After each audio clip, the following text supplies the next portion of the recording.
If celebrities have one thing, it's audacity, and today's story proves exactly that. Oprah is once again at the center of heated debate after Ice Cube's comments reignited conversations about Hollywood gatekeepers, influence, and control behind the scenes. According to Ice Cube, the entertainment industry is not just about films and music. He believes powerful circles influence careers, shape narratives, and decide who rises and who disappears. As old interviews resurface, people are re-examining long-standing relationships and asking uncomfortable questions about how the industry really works. I think Hollywood has two agendas. It's profit, but it's also propaganda. Really? Tell me more. Well, I think they want to influence society, with these movies, and sometimes that's more important than making the money. And then sometimes the money is the most important. You never know which, God, is being served here, which master is being served here, so to speak. Sometimes when you're making a movie, because, certain things are done purely for the propaganda of it. Why do you think, I'm assuming not everyone in Hollywood is into propaganda, but it seems like some movies are. Why do you think a part of Hollywood wants to project propaganda so much and serve an agenda versus just make great art? I think movie companies, for the most part, a lot of them started and were owned by the same people who want to engineer society anyway. It's kind of just part of their portfolio. Some of these, folks are so rich, Hollywood is a toy. Ice Cube has always stood apart from mainstream Hollywood culture. He's known for speaking openly, even when it risks backlash. According to him, that independence came at a cost. As he began questioning industry behavior, opportunities allegedly started fading. Projects slowed, invitations stopped, and access to major platforms became limited. That shift made him believe something deeper was happening beyond normal business decisions. Ice Cube was never part of mainstream media. As he continued speaking about Hollywood, he claimed he was gradually pushed out of opportunities in film, television, and music. Despite being one of the most successful rappers of all time, he allegedly faced reduced access to major platforms. Oprah also became part of the conversation due to Ice Cube's claim that she, like others, did not support his independent views. They don't like that I'm, an independent thinker. I'm not part of the herd. I'm not part of the go along to get along gang, so to speak. So, I'm an outsider. And so, I'm not part of the club. His argument wasn't based on one incident, but on a pattern he believed he observed over time. According to him, the industry rewards alignment and discourages independent thinking. Those who question decisions often face subtle pushback. He described losing opportunities and noticing resistance from powerful people. In his view, the system favors control over openness, and that creates pressure to conform. This is the reality of the situation. Every major studio, producer, and director is part of the same system pushing similar ideas. Speaking out or challenging that system, according to Ice Cube, often leads to consequences, such as being sidelined or ignored. He claimed this resistance extended beyond executives and affected relationships across the industry, including major media figures. Views. What platforms have banned you? I tried to go on The View. They didn't have me on The View. Why? Well, a few of the guests just really didn't like where I was coming from. So, or a few of the hosts, So that's what I was told by the producers. I don't know if the producers was just copping out and using some of the hosts to not have me come on and explain myself, but... You'd be a good booking for them. I've been on there before. Yeah. It's just when I've became an independent thinker, when I've, I'm not, I don't follow their brand of politics, I guess. But if you can't think for yourself, then you're not really free, are you? No, you're not. You're not. But I've been excluded. I've been excluded on Oprah, On Oprah? On Oprah, yeah, I've been excluded. Yeah, man. I would think you'd be the person Oprah would want to promote. I mean, you grew up in South Central, you were successful at a young age, you have dignity, you say what you think. Like, I thought that was the goal. Me too. You know, I don't know what it is, but, you know, several of my, you know, I had a movie called Barbershop, you know. Yeah, I remember. That I wasn't invited to participate with the cast. I produced a show called Black White, and it was a very controversial show. And once again, they had the whole cast on, but I wasn't invited. And so I don't know. On Oprah's show. Yeah, so I don't know what that's really. But Oprah's obviously a saintly, godlike figure who's revered by all decent people. Why would she exclude you? I really don't know.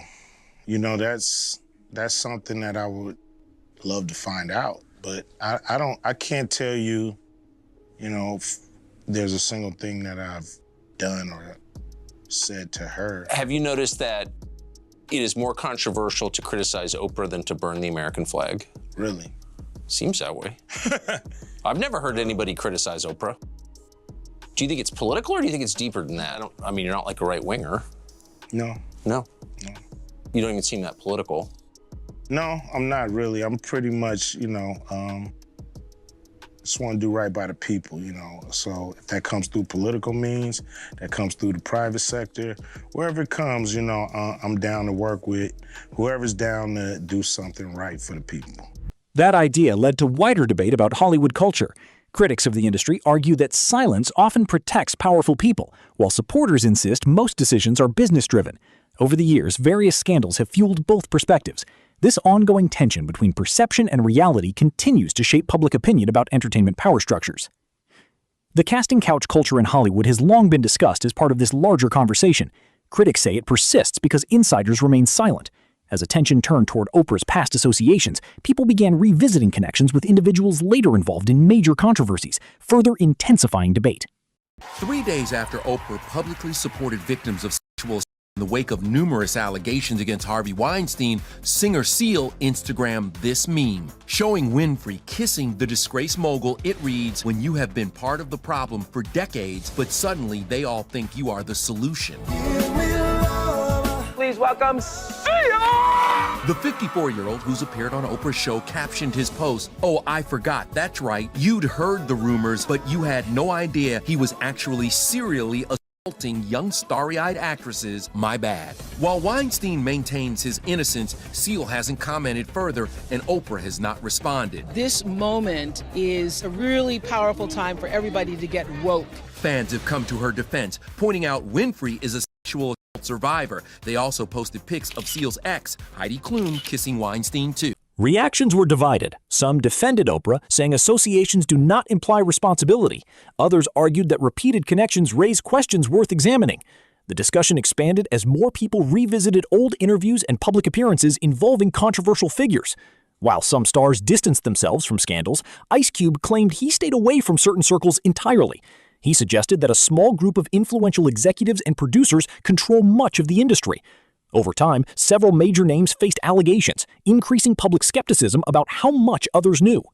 I just think, you know, the people who have the ultimate say are people who engineer society in other ways anyway, whether it's, you know, banking or school, medicine, you know, hospitals, colleges, you know, they want people to think a certain way anyway, and these are the same people who own studios, so that's how that junk gets made.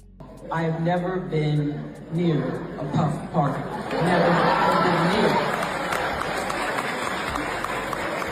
And anybody who knows me knows if there is a party, I'm the first one out.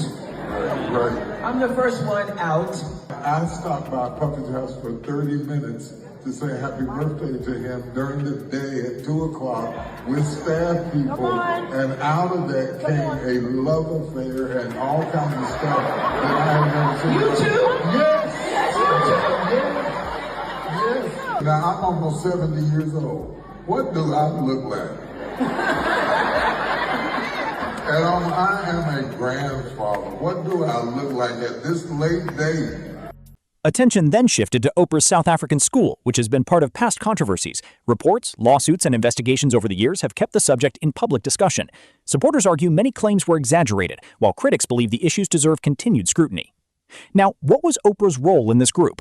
Critics point to controversies linked to the Oprah Winfrey Leadership Academy in South Africa. Allegations involving staff misconduct led to investigations and media coverage.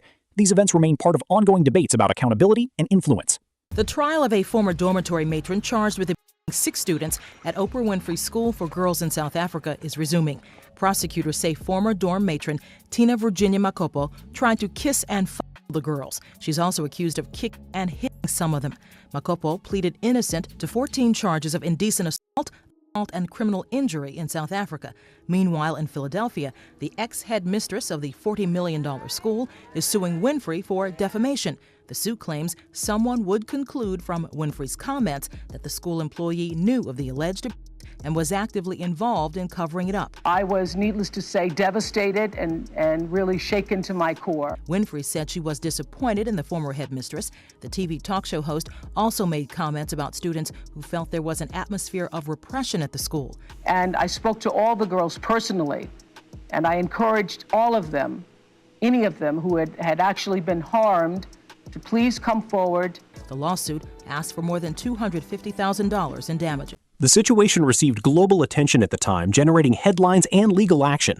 Oprah publicly responded and denied wrongdoing. However, critics argue that questions never fully disappeared. Even years later, these topics resurface whenever discussions about power and Hollywood influence arise. Oprah has denied all allegations, but critics continue linking her to broader discussions about elite networks and influence. Supporters argue these claims rely on speculation, while critics believe patterns across Hollywood deserve closer examination. And so to hear people say things that are just crazy, like I'm a part of a cabal and there's a whole conspiracy with children, that stuff makes me sad. It makes me sad more than anything that people would believe it. And, you know, it's taken me a long time to get to the point that I'm not,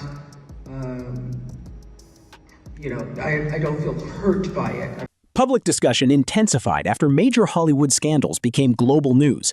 Critics argued that powerful figures often face consequences only after public pressure builds. Supporters countered that hindsight distorts perception and makes past relationships look suspicious. After Harvey Weinstein's downfall, old connections were re-examined. Some claimed Oprah distanced herself after controversy grew, while others said she responded appropriately. Online debates grew rapidly, turning into wider discussions about accountability and influence. Let's talk about what's happening with Harvey Weinstein. I know you posted on Facebook already, but you haven't kind of spoken yet publicly about what's going on. I think that this is, I'm always trying to look for the rainbow in the cloud, whatever is the silver lining. And this is what I do know for sure. When something this major happens, when you have the fallout, 50 women coming forward, that it's a watershed moment. And what I do believe is actually happening is that, first of all, it's triggering a lot of unreleased pain, repressed anger, guilt, and suffering that a lot of women have had. I happened to be on set with several actresses the other day, and we were filming some things, and they were like, hadn't slept over a period of 2 or 3 days, and I was like, what is that? I said, oh, you guys are suffering from PTSD. And when you start talking about it out loud, too, everybody has a story. Everybody has a story. And so I think this is a watershed moment.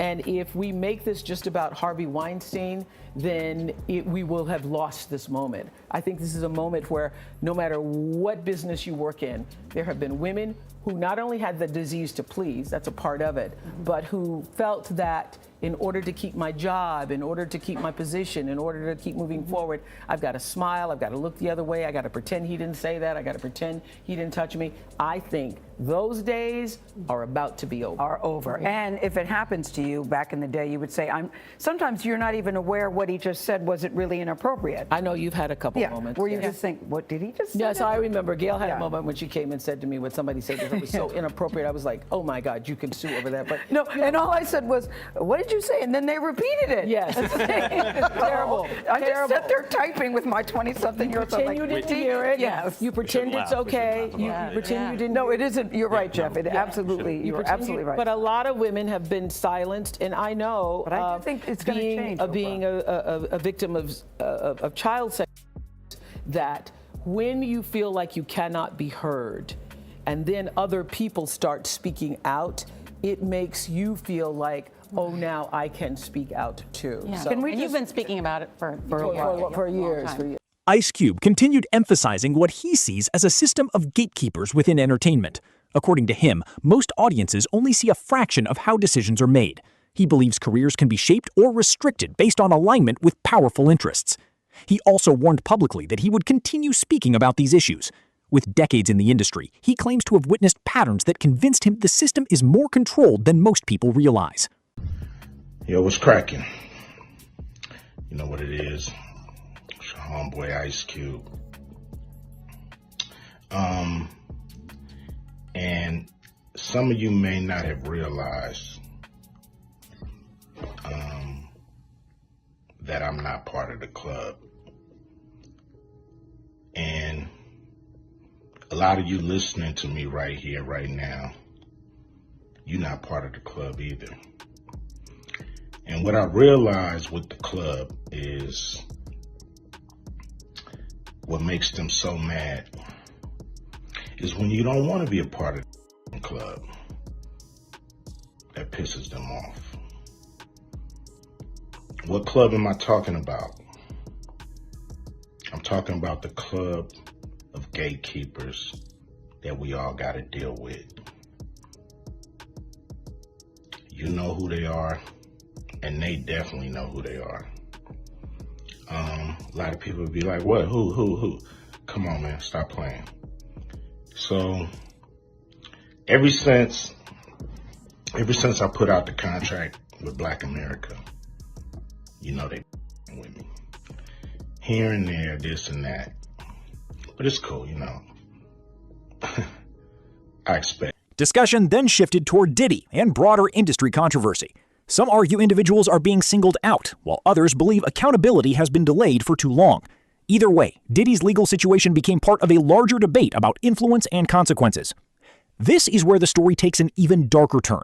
Critics argue that once someone becomes inconvenient, they can quickly become isolated and blamed for broader issues. These claims remain controversial and heavily debated. Diddy, you're hearing Diddy everywhere, okay? Yeah.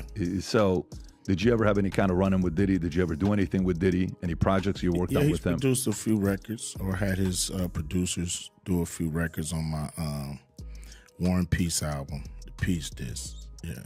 How was he to work with? It was cool. You know, he gave us great music. We flew out to New York, and I was mainly in the studio with the producer. You know, he had a stable of producers, so I was in the studio with his stable of producers, and I think we did some great music. And you know, I really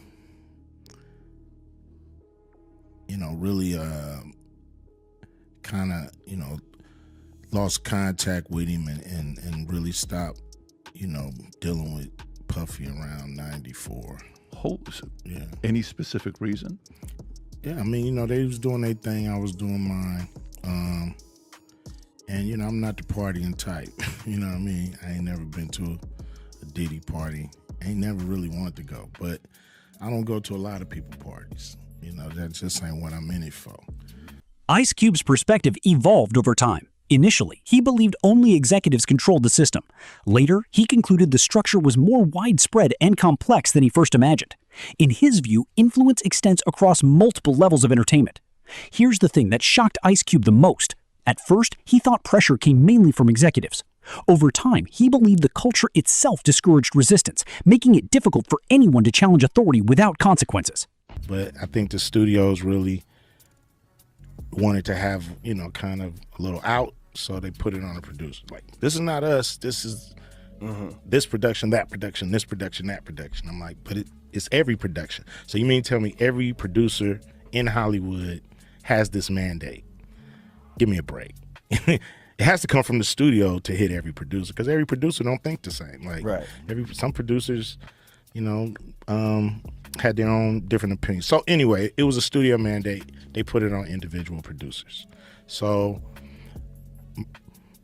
producers talking to my people, and they're like, if he don't take it, he can't be in the movie. It's like, it's not taking it. It's not taking it. It's like, okay, he can't do the movie. Okay, no problem. They just proved that, they just kind of told on themselves that we got this wrong. Yeah, and nobody wants to talk about it. That's the crazy thing, because all the news nobody stories, can. Yeah, that's what I'm talking about. The gatekeepers. Nobody can talk about it because somebody above them told them no.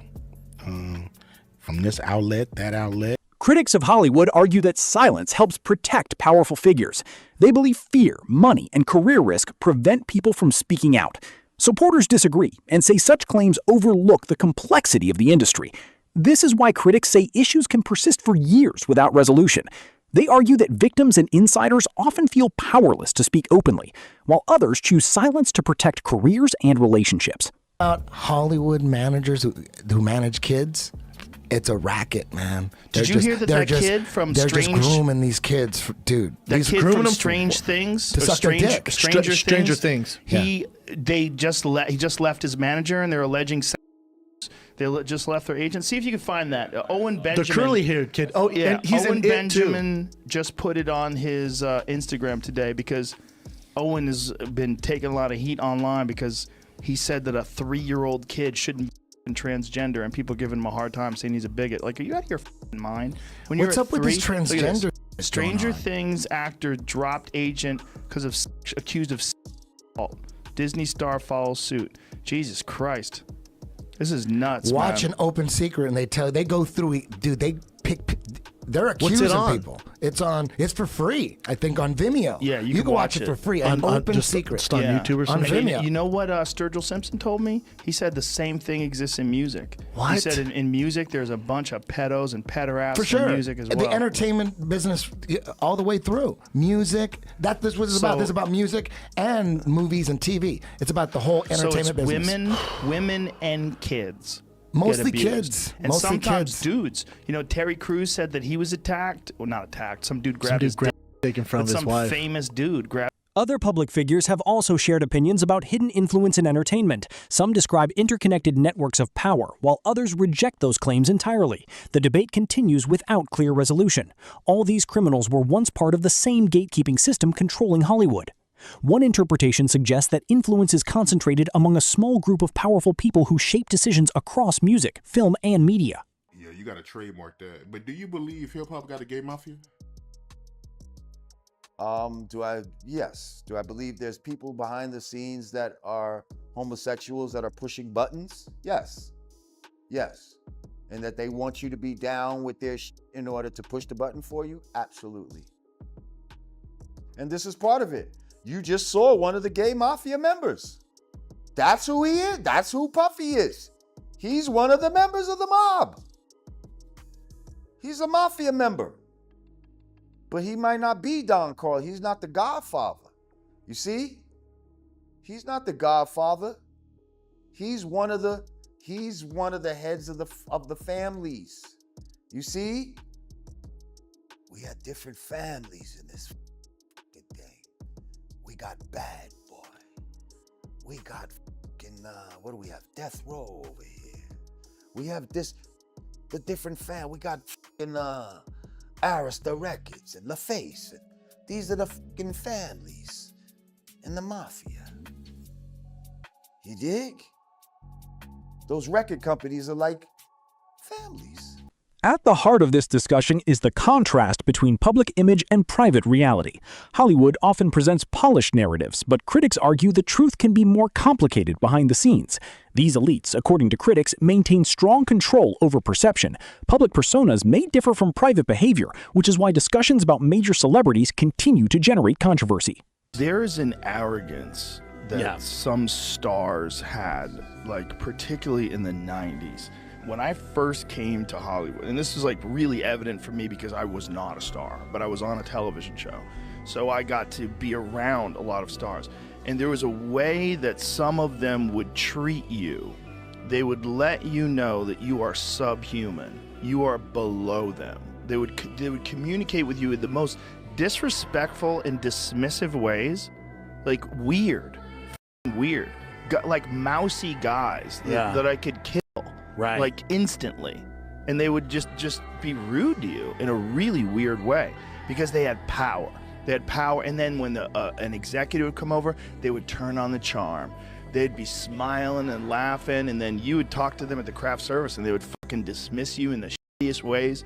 I encountered a bunch of that. Yeah. It was commonplace, and it was, I think, a thing that they aspired to. Whether you agree with Ice Cube or not, the conversation about power, influence, and control in Hollywood continues to grow. More people are questioning how the industry operates and who benefits most from it.